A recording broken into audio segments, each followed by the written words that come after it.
Bonsoir et bienvenue dans Question d'actu, la mort, un défi de la vie. C'est le thème de notre émission ce soir. Avec nous sur ce plateau, Christine Senet de l'association Noélanie, Geneviève Payette, psychologue, victimologue, le docteur Pierre Catteau, gériatre, et enfin le docteur Benjamin Guy, responsable de l'équipe des soins palliatifs au CHU Nord. Mesdames, Messieurs, merci d'avoir accepté notre invitation. Christine Senet, l'histoire de votre association, beaucoup la connaissent, en tout cas dans les grandes lignes. Vous avez créé l'association Noélanie, du nom de votre petite fille qui est décédée des suites d'une crise d'épilepsie que vous liez à des violences scolaires. Son décès remonte à novembre 2007. 5 ans après, se passe-t-il un jour sans que vous n'y pensiez ? Ma fille est morte d'une anoxie cérébrale, les conséquences d'un manque d'oxygénation du cerveau lors de strangulations qu'elle subissait à l'école. Ça va faire 5 ans, le 20 novembre, que Noélanie est décédée, la journée internationale des droits de l'enfant. C'est pas facile, pour nous c'est comme si c'était hier, mais c'est vrai que je chemine un petit peu dans un deuil qui est un petit peu difficile, parce que comme il y a des responsabilités en cours, voilà. Donc on a le sentiment vraiment que tant que justice ne sera pas rendue, on ne pourra pas passer un certain cap dans notre cheminement de deuil, et c'est pas évident, quoi. Geneviève Payette, la perte d'un enfant, c'est le décès, selon vous, le plus difficile à gérer. Vous qui recevez, qui écoutez de nombreuses personnes qui sont confrontées à la mort. Oui, c'est celle qui vraiment n'a pas de sens. C'est celle sur laquelle on ne peut pas parler, on ne peut pas donner un sentiment, parce qu'elle est trop brutale, souvent trop cruelle, trop injuste. Et elle arrive à une étape de la vie où il est impossible que ces choses-là se passent. Il y a des morts violentes et des morts auxquelles on peut se préparer. Docteur Catteau, vous êtes gériatre, vous vous occupez de personnes âgées. Comment, selon vous, nos Gramounes appréhendent-ils la fin de vie ? Oui, la première chose à dire, c'est que maintenant, contrairement à ce qui se passait il y a encore un demi-siècle, où l'on mourait tout petit de maladies infectieuses et parasitaires, maintenant, la majorité des gens meurent vieux. Et plus de 50% des personnes vont décéder au-delà de 75 ans. Alors, il y a moins dans la mort, dans la vieillesse, ce sentiment de révolte dont parlaient Christine et Geneviève. Il est certain que la mort de l'enfant, il y a un potentiel de vie là qui s'effondre, et on a volontiers une sensation de révolte. Chez nos personnes très âgées, chez nos vieux, il y a encore l'influence d'une mentalité de rescapé démographique. Les très grands vieux de notre île ont connu les époques de la très grande misère, et dans cette époque de la grande misère, ils ont côtoyé malheureusement de façon très fréquente la mort intime. Ils ont perdu beaucoup de leurs frères et sœurs, ils ont quelquefois de façon ô combien douloureuse perdu beaucoup de leurs enfants. Et là maintenant, étonnés qu'ils sont encore d'être arrivés dans les âges de la grande vieillesse, ils sont soutenus en plus par un sentiment religieux qui est extrêmement prononcé. Et la religion, quelle qu'elle soit, bien évidemment, avec son message d'amour, avec son espoir de l'au-delà, la religion peut-être rendre le mourir et la mort plus acceptables. C'est un point qui vous semble très important, Geneviève Payette. Oui, effectivement, je crois que c'est important de rappeler que dans l'univers traditionnel réunionnais, on vit avec les morts, le visible et l'invisible cohabitent inévitablement, et tous les systèmes de croyances, de superstitions, toute notre religion sont bien là pour codifier, pour réguler notre rapport aux morts, faire en sorte que chacun puisse avoir une âme qui soit, comme on dit en créole, ramassée, que ça ne fasse pas désordre dans la société, et qu'on n'ait pas une âme qui ait une existence qui vienne perturber les vivants. Il y a encore volontiers ici une influence des défunts parmi les vivants. Et c'est Monseigneur Aubry qui a très bien décrit ça. Il dit qu'il y a en permanence un maillage des vivants et des morts. Alors ça peut aller bien sûr jusqu'au magico-religieux. Et vous avez eu une illustration dans un magazine de télévision local là, cette semaine où le titre, la page de couverture, c'était « Nos ancêtres nous parlent ». Docteur Guy, vous êtes en charge du service des soins palliatifs au CHU Nord. En clair, vous soulagez la douleur et vous accompagnez des patients en fin de vie, des personnes de tout âge. Diriez-vous qu'elles ont peur de la mort ou plutôt qu'elles ont peur de la manière dont elles vont mourir ? Je dirais en milieu de soins que la mort fait peur à tout le monde. Elle est cette part de nous que l'on aimerait ne pas voir, et pourtant elle va toucher tout le monde. Alors le rapport de chaque être humain à sa mort est difficile. Dire que les personnes ont plus peur de la mort ou de ce qui va se passer juste avant le moment de la mort, c'est assez difficile. Il me semble que nos patients témoignent du fait que, bien sûr, il peut avoir une appréhension de ce qui va se passer, la peur de mourir étouffé ou la peur de souffrir dans ces derniers moments, mais la mort étant la perte par essence, la grande perte, la perte de tout ce que l'on connaît, du monde connu, la grande inconnue, fait qu'on peut avoir peur de la mort en elle-même aussi, il me semble. Geneviève Payette, après la perte d'un être cher, quand peut-on commencer son deuil? Combien de temps cela peut prendre et cela comporte-t-il combien d'étapes? Alors, je crois que d'abord, ce qu'il faut rappeler, c'est que pour entrer dans un processus de deuil, eh bien, on va prendre en considération les circonstances de la mort. Certes, on ne fera pas un deuil de la même manière si on est devant une mort naturelle d'une personne âgée ou devant une mort accidentelle ou une mort violente. Les choses seront complètement différentes en fonction des cas de figure. Le deuil, c'est un processus qui se met en place bien après la prise de conscience de la perte. La perte, c'est la première étape. C'est vraiment assumer ce moment de rupture avec l'autre. C'est passer du mourir à la mort, finalement. Une fois qu'on est mort, on va vivre avec cette mort de l'autre, on va la voir évoluer en soi. Et il est certain qu'il y aura des personnes qui vont l'assumer pleinement et d'autres qui auront énormément de difficultés, voire jusqu'à développer des deuils pathologiques. Mais il y a effectivement les étapes du deuil qui sont ce temps de la séparation, ce temps où on assume le fait de vivre sans l'autre, et ensuite ce temps où on réorganise sa vie en fonction d'autres investissements dans l'avenir et d'autres investissements affectifs. Christine Senet, à quoi ressemblait votre vie dans les mois qui ont suivi le décès de votre fille? Diriez-vous que cela a changé votre rapport aux autres et notamment votre rapport avec vos autres enfants? Oui, malheureusement. Alors, c'est qu'en fait, ma fille est décédée de façon tragique, inattendue, voilà. Et puis c'est vrai que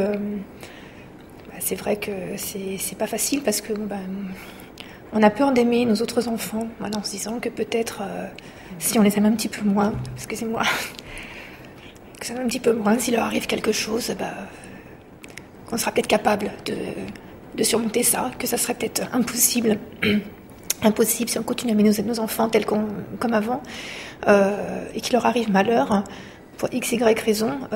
Après, moi j'ai le sentiment que je pourrais pas surmonter ça, quoi. Donc c'est vrai qu'il y a une espèce de petite distance, mais bon, mes enfants me reprochent d'être un peu plus froide, d'être moins câline, etc. Mais c'est vrai que j'ai du mal, j'ai un peu de mal à ça. Et puis bon, en plus, je pense que j'ai vraiment eu besoin de donner du sens à la mort de notre fille. Voilà, je sais pas comment dire, en faisant en sorte peut-être que ce qui lui est arrivé n'arrive pas à d'autres ou arrive moins, tout du moins. Donc c'est pour ça que nous avons créé l'association, pour informer les parents, les enfants des conséquences de certains actes en matière de violence scolaire et de jeux dangereux. Et puis, parce que chaque petit enfant qui décède ou qui reste handicapé de ces pratiques, encore aujourd'hui, c'est vrai qu'on le vit très très mal, quoi. Enfin, pas non plus comme si c'était moi personnellement, mais c'est vrai que je me dis aussi, on en sauve tellement par l'information, donc c'est vraiment très très important. Et ça, c'est vraiment donner du sens à son décès. Et je pense que c'est ce qui me permet d'avancer. La mort, on l'a compris, provoque des bouleversements émotionnels. Docteur Catteau, vous arrive-t-il encore, malgré votre longue carrière professionnelle, de pleurer ou de souffrir du décès d'un de vos patients? D'avoir les larmes aux yeux, oui. De souffrir, bien sûr que oui. Et j'admire l'engagement personnel de Madame Senet. Je crois que ce qui est extrêmement important dans l'approche de la mort, c'est que jusqu'au bout, jusqu'au dernier souffle, il y ait quelque chose de l'amour de la vie. Je dirais même de l'espérance dans la vie pour les autres, qui soit transmis.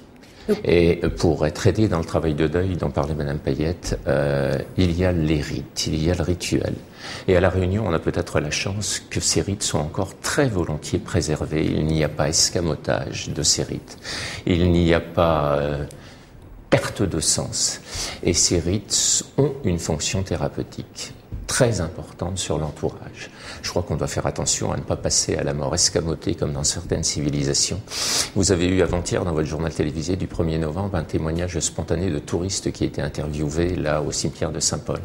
Et j'ai retenu une phrase, il y a une touriste qui s'étonnant de toutes les tombes fleuries et un autre touriste qui faisait la comparaison avec la région parisienne où ce n'était pas le cas. Et cette touriste disait, j'ai l'impression qu'ici personne n'est oublié dans la mort. Eh bien, faisons en sorte qu'on n'oublie personne dans la mort. Docteur Guy, est-ce que vous pensez vous aussi que pleurer c'est tout à fait naturel quand, de la part d'une équipe soignante ? Oui, tout à fait. En fait, il me semble ce que nous demandent nos patients et les personnes que nous accompagnons, c'est de ne pas être insensible à ce qu'ils vivent. Et le fait de ne pas être insensible permet déjà de mettre du sens. Le fait de partager la souffrance, de ne pas être tout seul à la vivre, permet que quelque chose de l'insensé ne soit plus là, nous allons cheminer ensemble. Et pour cheminer ensemble, il faut pouvoir être touché par ce que vit l'autre, même si, bien sûr, on ne partage pas tout à fait l'expérience. Les personnes que nous accompagnons témoignent du fait que voilà, la souffrance partagée peut être quelque chose qui va donner de la valeur à ce qu'ils sont en train de vivre. Je crois qu'une mère d'un enfant que nous avons accompagné témoignait du fait que elle n'oublierait jamais son enfant, mais que petit à petit la douleur disparaissait. C'est-à-dire que la douleur était moins forte et qu'elle pouvait de nouveau s'autoriser à vivre. Il a fallu de longs mois, mais elle a pu témoigner de ça. Et elle disait à quel point l'expérience de ce qu'elle avait vécu avait été quelque chose de très important pour elle. L'avait même confirmé en tant que mère, ce qui a été un des mots très forts, me semble-t-il, de sa part. Voilà. Et il ne faut pas oublier le mort, parce que se dépêcher de l'oublier, c'est le tuer 2 fois. Oui. Vous partagez cet avis, Christine Sonnet ? Oui. Moi, j'ai l'impression aussi que tout ce que je fais, c'est comme si elle n'était pas morte complètement. C'est important pour vous d'en parler. Hein. Ouais. C'est une position que ne partage pas votre mari, en l'occurrence. Il vit c'est très dur pour lui aussi. Il vit pas pareil. Voilà, lui, il peut pas en parler sans s'effondrer. Moi, j'arrive à remonter. Voilà, que lui, il peut pas. Non, il peut pas, c'est très très compliqué. Mais bon, je respecte. Hein, voilà, chacun vit son deuil, je dirais, un peu à sa manière, comme il est possible de le faire. Mais c'est vrai que nous avons eu la chance aussi, donc, d'avoir un accompagnement quelques heures, puisque bon, nous, ça a été tellement tragique. Mais donc, puisque notre fille a dû être débranchée, hein, donc des techniques médicales qui la maintenaient artificiellement en vie, puisqu'elle était en mort cérébrale. Et c'est vrai qu'on a eu un accompagnement, mais je pense que vraiment ça a été super pour nous, parce que vraiment, on était vraiment effondrés. Et puis même si la petite était en mort cérébrale, c'est vrai qu'on a pu avoir le temps de lui dire ce qu'on avait à lui dire. Personne ne sait vraiment si elle entendait. Le médecin nous a dit non, elle n'entend pas. Et j'ai posé une question au médecin, je lui ai dit, mais est-ce qu'il y a quelqu'un qui est revenu d'une mort cérébrale pour vous dire si vraiment il entendait ou pas ce qu'on lui a dit ? Il m'a dit non. Vous avez raison, vous pouvez lui parler. Donc on a pu vraiment lui dire tout ce qu'on avait à lui dire. Et c'est vrai que toute l'équipe était là quand on a débranché, parce qu'on ne voulait pas rester tout seul. Et il y avait aussi des médecins qui pleuraient, qui étaient là et qui ont parlé à la petite, parce qu'on voulait faire un don d'organes qui n'a pas pu avoir lieu. Et c'est vrai qu'il y avait le médecin coordinateur de don d'organes qui a dit, écoute, on n'a pas trouvé de petit enfant, parce que je ne savais pas pour moi, ma fille on ne peut pas la débrancher parce qu'elle aurait voulu faire don de ses organes. Et puis pour nous, c'était vraiment très important, le devenir du corps, justement, de manière à ce qu'elle ne meure pas complètement. C'était vraiment... Espérons que plein d'enfants puissent avoir besoin de ces organes, de manière à ce qu'elles puissent vivre autrement, mais dans plein d'enfants.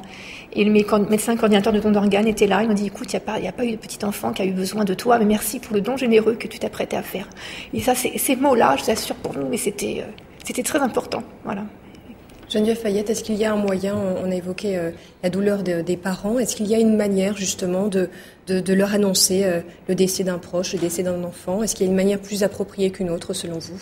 Oui, je vais d'abord juste réagir par rapport aux 2 interventions précédentes en disant qu'effectivement ces situations-là, quand elles sont vécues en milieu hospitalier, demandent une compétence inouïe. Et moi, j'ai vraiment un profond respect pour les personnes qui ont en charge ce travail-là. Et que c'est vrai que entre la dimension d'empathie et la dimension compassionnelle, on est toujours en train de chercher le juste milieu entre les deux pour pouvoir se positionner face à l'autre, aller un petit peu vers lui, mais en même temps pas complètement pour rester profondément à sa place pour l'aider. Et chaque cas est complètement différent. Je crois que là, on a aussi l'illustration de comment mettre en place des liaisons de vie, des liaisons dans l'amour que l'on porte à un enfant. Et c'est vrai que lorsque les choses peuvent s'accompagner, se gérer, les choses vont se faire dans des étapes où il y a à la fois le regard qui va être posé, la distance par rapport au corps de l'autre, les paroles que l'on va utiliser dans ces effets d'annonce. Tout compte, le temps que l'on met à disposition des gens.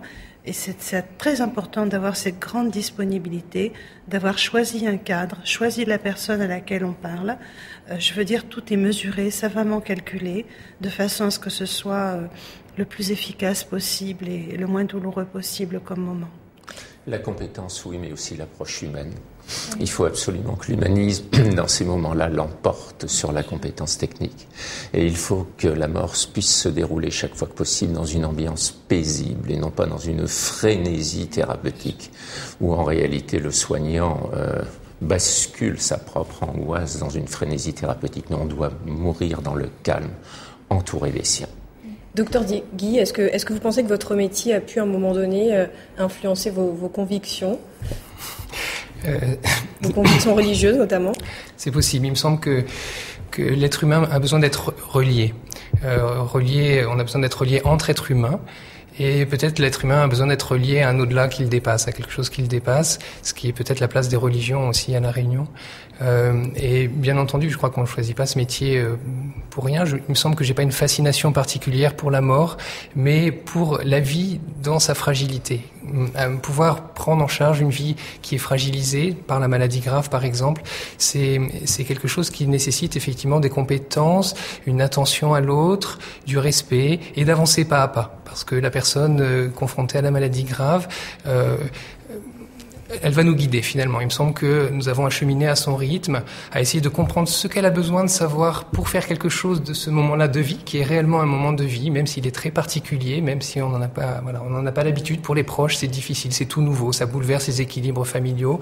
Mais si on est capable, tout doucement, d'avancer ensemble, le soignant, il y a une nouvelle relation qui se crée entre le soignant et la personne qui va partir, et cette relation, elle peut avoir du sens si on finit par se connaître un peu mieux, si on finit par, c'est pour ça qu'on dit souvent que les soins palliatifs, c'est pas la toute fin de vie. On a besoin de les mettre en œuvre assez tôt. Finalement, les soins palliatifs, c'est une médecine soignante, tout simplement. C'est une médecine attentive à l'autre, à celui qui vit des profonds bouleversements dans sa vie. Donc, nous avons avancé pas à pas ensemble, à se connaître, à savoir de quoi l'autre a besoin, finalement. Donc, il me semble que le soin véritable, il se situe entre une assistance à quelqu'un qui est fragilisé par la maladie et aussi un effacement. Et ça, c'est plus difficile parfois pour les soignants. Être capable de se retirer pour laisser la place à la famille, pour laisser la place aux proches et ne pas être trop présent, comme disait un peu Pierre. On peut être en tant que soignant un peu dans un activisme, dans quelque chose comme ça. Des fois, des choses toutes simples peuvent avoir lieu et sont très belles. Beaucoup plus souvent que la mort se produise en milieu familial et non pas à l'hôpital. Plus de 70% des Français souhaitent mourir chez eux, alors que c'est l'inverse qui se produit, et que plus de 70% d'entre nous meurent à l'hôpital.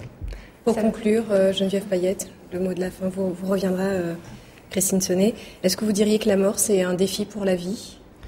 C'est un défi pour la vie, c'est un défi pour les vivants, c'est un défi qu'on doit tous pouvoir relever. Je crois qu'il ne faut pas que la mort soit un sujet tabou et nos sociétés occidentales ont tendance à la mettre dans ce registre-là. Il faut que l'on garde tous nos rituels, toute notre symbolique et de façon à donner du sens et faire en sorte qu'il y ait une passerelle entre la vie et la mort. Christine Sonnet, vous souhaitez intervenir ? Moi, je voulais juste revenir aussi sur ce que vous avez dit. C'est vrai que nous, en réanimation, donc je ne pensais pas non plus les soins palliatifs à la réanimation, puisque les personnes qui sont hospitalisées en réanimation ont quand même pour espoir de s'en sortir, quoi. Heureusement, ça arrive souvent. Et c'est vrai que là, on a une équipe. Quand on nous a dit que la petite était morte, on a l'impression qu'elle dormait. On s'attachait à des détails. J'avais envie de lui brosser les cheveux. J'avais envie de la prendre dans mes bras, donc ça prenait du temps parce qu'elle était intubée, ça, etc. On a même pu lui couper les cheveux. C'est l'infirmière qui a coupé les cheveux parce que moi je voulais pas qu'elle parte. Voilà, comme ça, je voulais qu'elle parte avec la coupe de coiffure qu'elle voulait, qu'elle avait toujours rêvé d'avoir, c'est une coupe au carré. Et ainsi, j'ai pu conserver ses cheveux. Mais je peux vous dire que l'équipe, malgré en réanimation, ils sont super occupés, ils ont toujours pris du temps pour ça. Pour venir m'apporter une petite brosse, pour m'aider à la coiffer, etc. Alors qu'elle était morte et qu'ils savaient qu'elle était cliniquement morte. Et si vous voulez ça, c'est super beau. Voilà, c'est super beau et ça nous a vachement aidé. Ouais. Une mort difficile oui. à vivre au oui. quotidien, mais une mort, une disparition qui a conduit quand même à un combat. Pour conclure, un mot sur l'association Noélanie. Donc l'association Noélanie fait la prévention, la sensibilisation en matière de violence et de jeux dangereux. On insiste beaucoup sur la protection des enfants victimes consentants de ces jeux ou victimes d'agressions, de maltraitance à l'école, en expliquant aux enfants les conséquences de leurs actes. Que quand on est mort, c'est pour toujours aussi, voilà, parce qu'ils se mettent beaucoup en danger aussi avec certains défis. Et donc on crée des outils pédagogiques de prévention et là notamment on va faire un livre qui est un petit peu en parallèle sur la mort, comment expliquer la mort aux enfants, voilà, et donc voilà, on aborde un petit peu tout ce qui a été dit là aujourd'hui. Mesdames, Messieurs, merci d'avoir participé à cette émission. C'est la fin de ce Question d'actu. Merci à vous de nous avoir suivis. Prochain rendez-vous samedi prochain. Bonne soirée à tous. Merci de votre fidélité.